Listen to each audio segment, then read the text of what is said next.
जय हिंद साथियों। स्वागत है आप सभी का हमारे YouTube चैनल ज्ञान आरबीएल में। साथियों, मैं आपको बता दूं कि आपके एसएससी जीडी के एग्ज़ाम लगे हुए हैं। उसके लिए हमने संपूर्ण हिंदी पढ़ा दी है और अब हम रेगुलर मॉक टेस्ट आप सभी के लिए लेकर के उपस्थित होते हैं। तो मैं आपको बता दूं ये 10वें नंबर का मॉक टेस्ट है, ठीक है। और एक चीज़ मैं बता दूं, आपके एग्ज़ाम लगे हुए हैं। अगर आप चाहते हैं हिंदी में 40 के 40 अंक पाना, तो आपको जाना होगा हमारे प्लेलिस्ट में। दोस्तों यहाँ पर देखिए, ये वाला प्लेलिस्ट आपको दिखेगा और इसमें हमने संपूर्ण हिंदी पढ़ा दी है, ठीक है। एसएससी जीडी के लिए, केवल एसएससी जीडी के लिए, ठीक है। तो इस वाले प्लेलिस्ट को कर लीजिएगा, केवल 10 वीडियो में हमने संपूर्ण हिंदी दी है, ठीक है। तो इसको देख लीजिएगा, बहुत छोटी छोटी वीडियो आपके लिए बहुत ज़्यादा इंपॉर्टेंट होंगी। उसके अलावा ये मिलेगा आपको मॉक टेस्ट का, इसमें आप सारे मॉक टेस्ट देख सकते हैं। इसके अलावा साथियों आप देख लीजिएगा स्टैटिक जीके वाली, ठीक है, प्लेलिस्ट। यहाँ से आपको बहुत कुछ आपको मिल जाएगा, ठीक है। तो एक बार ट्राई जरूर करिएगा। तो चलिए दोस्तों, शुरू करते हैं आज की इस वीडियो को, जिससे आपको बहुत ज़्यादा फायदा होगा। और मैं आपको बता दूं कि वीडियो देखने के बाद आप हमें कमेंट बॉक्स में कमेंट करिएगा अपना स्कोर।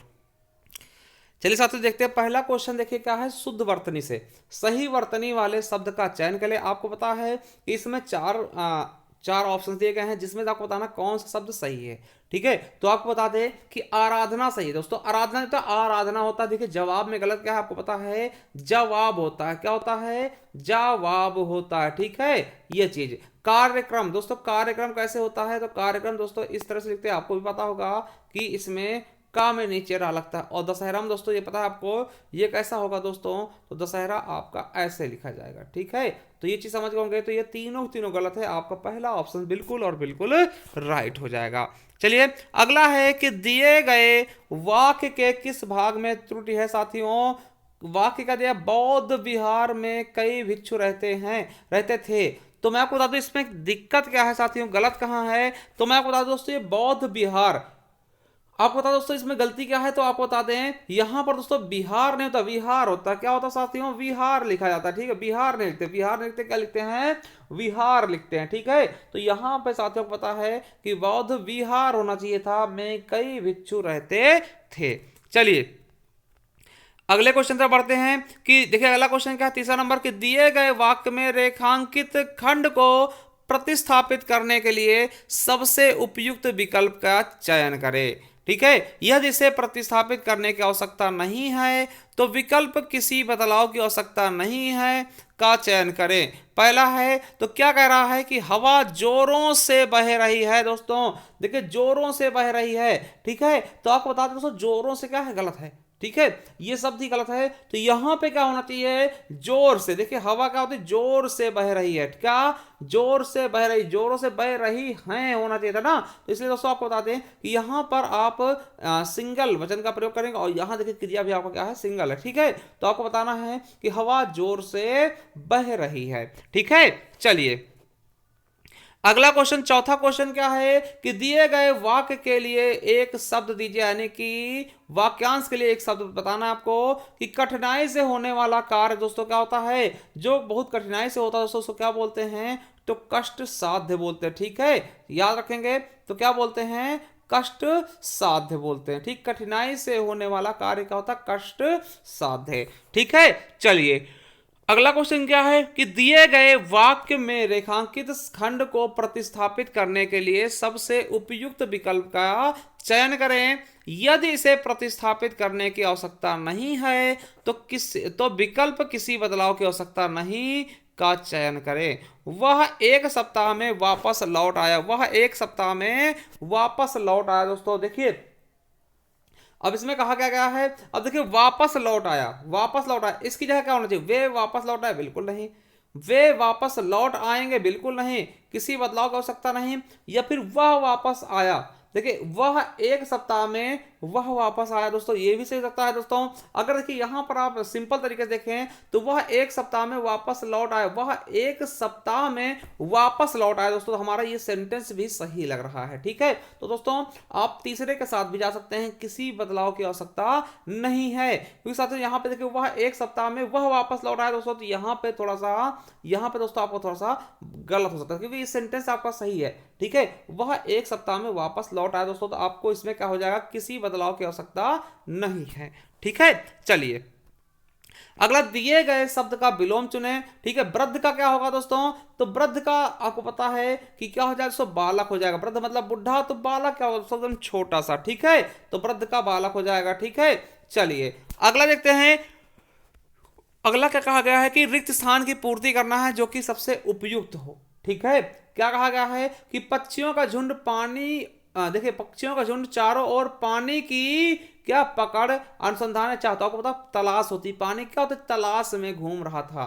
ठीक है, पक्षियों का झुंड चारों ओर पानी की तलाश में घूम रहा था दोस्तों, आपको पता बिल्कुल सही कहा जाएगा, तलाश। ठीक है, चलिए अगला दिए गए वाक्यांश के लिए एक शब्द दीजिए कि जिसका जन्म शरीर से हो।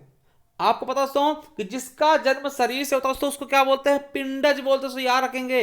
अंडज किसको बोलते हैं, जिसका जन्म अंडे से हो। जैसे आप पता है कि पक्षी का पर्यायवाची भी अंडज होता, क्यों, क्योंकि उनका जन्म अंडा से होता। जो पृथ्वी से दोस्तों लगा हुआ उसको पार्थिव बोलते हैं। ठीक है, तो हमारा बिल्कुल सही कहा जाएगा, पिंडज हो जाएगा जिसका जन्म शरीर से हुआ हो। ठीक है, चलिए विद्वान का स्त्रीलिंग क्या, सॉरी विद्वान का स्त्रीलिंग तो विदुषी का, वो गलत बोल दिए हैं, विद्वान का विदुषी स्त्रीलिंग होता है, मगर यहाँ पर्यायवाची पूछा गया। दोस्तों बता दें कि विद्वान का पर्यायवाची मनीषी होता है। क्या होता है, मनीषी होता है, पंडित होता है। ठीक है, मेधावी होता है दोस्तों, ये चीज समझिएगा। तो पंडित भी विद्वान का पर्यायवाची ही होता है। ठीक है, तो हमारा सी ऑप्शन बिल्कुल राइट हो जाएगा। चलिए अगला है कि रिक्त स्थान की पूर्ति करना है। क्या कहा गया है कि देश में उद्योग धंधों की हुई है, क्या हुई है, प्रोन्नति बिल्कुल नहीं, गति बिल्कुल नहीं, प्रगति। देखिए उद्योग धंधों क्या होते हैं, उन्नति करते हैं। उद्योग धंधों में क्या होती है, उन्नति होती है। तो भैया देश में उद्योग धंधों की क्या हुई है, उन्नति हुई है। चलिए अगला क्वेश्चन 11वां क्वेश्चन क्या है कि दिए गए शब्द के समानार्थी शब्द का चयन करें। किरण, देखिए अक्षमिस क्या होता है, धुरी होता है। अभ्रमिश आकाश होता है। ठीक है, तो आपको बता रश्मि, देखिए रश्मि किरण है ना, मयूख, ये क्या होता है दोस्तों, इसका शब्द का पर्यायवाची किसका है, तो किरण का हो जाएगा। ठीक है, तो ये चीजें आपको बिल्कुल और बिल्कुल अच्छे से समझ लेना है। चलिए अगले क्वेश्चन पे पढ़ते हैं। माथा ठनकना मुहावरे का सही अर्थ क्या है, माथा ठनकना, देखिए माथा ठनक गया यानी कि संशय होना। क्या कहीं देख के मेरा माथा ठनक गया ना, यानी कि संशय होना। ठीक है, चलिए अगला क्वेश्चन है कि रिक्त स्थान की पूर्ति के लिए सबसे उपयुक्त शब्द क्या होगा।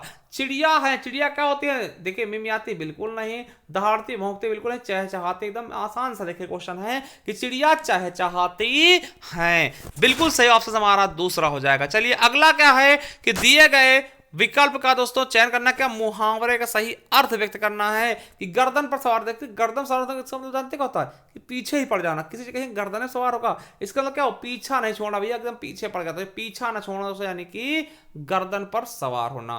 ठीक है, बिल्कुल समझ गए कि गर्दन पर सवार होना मतलब पीछा ना छोड़ना। ठीक है, चलिए अगला क्वेश्चन क्या कह रहा है हमारा कि दिए गए वाक्य में रेखांकित खंड को प्रतिस्थापित करने के लिए सबसे उपयुक्त विकल्प का चयन करें। यदि इसे प्रतिस्थापित करने की आवश्यकता नहीं है तो विकल्प किसी बदलाव की आवश्यकता नहीं है का चयन करें।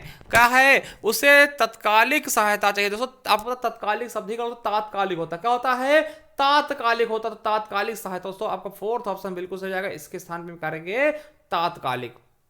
ठीक है, अब देखिए तात्कालिक यहाँ पे दोस्तों बड़ा की मात्रा, अगर उससे ये पता है लीक लिखा ना तो छोटी की मात्रा होगी, ला में क्या होगी, छोटी की मात्रा। ठीक है, तो तात्कालिक कैसे लिखेंगे ये आप सही ढंग से समझिएगा। ये फोर्थ वाला ऑप्शन आपका बिल्कुल और बिल्कुल क्या है, राइट है। चलिए अगला क्वेश्चन क्या है दिए गए वाक्य वह भाग ज्ञात करें जिसमें कोई त्रुटि है। यदि कोई त्रुटि नहीं तो वो भाग कहिएगा, कोई त्रुटि नहीं दोस्तों ये वाला चयन करिएगा। चलिए क्या कहा गया, निंदा की उद्गम ही हीनता और कमजोरी से होता है, इसमें कोई त्रुटि नहीं दोस्तों। तो देखिए निंदा का उद्गम ही, देखिए यहाँ पे क्या होना चाहिए था, निंदा का उद्गम ही है ना दोस्तों, पहले ही वाले इसमें क्या है गलती, यहाँ पे क्या होना चाहिए दोस्तों, बिल्कुल सही चौथा, क्योंकि पहला किसमें है, चौथे में दिया गया, तो चौथा वाला ऑप्शन बिल्कुल और बिल्कुल राइट हो जाएगा कि निंदा का उद्गम ही होना चाहिए था।